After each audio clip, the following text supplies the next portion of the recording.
जय श्री कृष्ण। प्रणाम। हम सार्वधातुक विकरण प्रत्ययों का पाठ कर रहे हैं।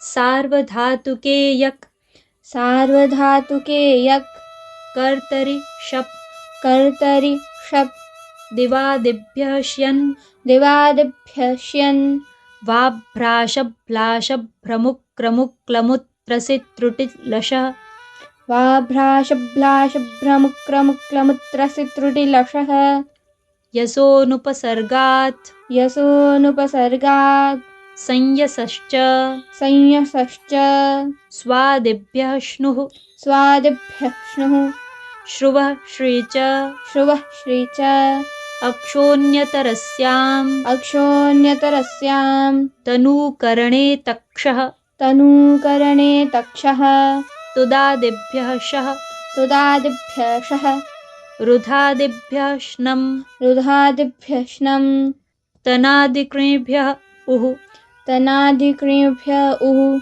धिन्विकृण्व्यो र च, दिन्विकृण्व्यो र च, क्र्यादिभ्यः श्ना, क्र्यादिभ्यः श्ना, स्तन्भुस्तुन्भुस्कन्भुस्कुन्भुस्कुञ्भ्यः श्नुश्च, स्तन्भुस्तुन्भुस्कन्भुस्कुन्भुस्कुभ्यः श्नुश्च, सत्यापपाशरूपवीणातूलश्लोकसेनालोमत्वचवर्मवर्णचूर्णचुरादिभ्यो णिच्, सत्यापपाशरूपवीणातूलश्लोकसेनालोमत्वचवर्मवर्णचूर्णचुरादिभ्यो णिच्, अदिप्रभृतिभ्यः शपः, अदिप्रभृतिभ्यः शपः, जुहोत्यादिभ्यः श्लुः। जुहोत्यादिभ्यः श्लुः। ॐ श्रीकृष्णार्पणमस्तु।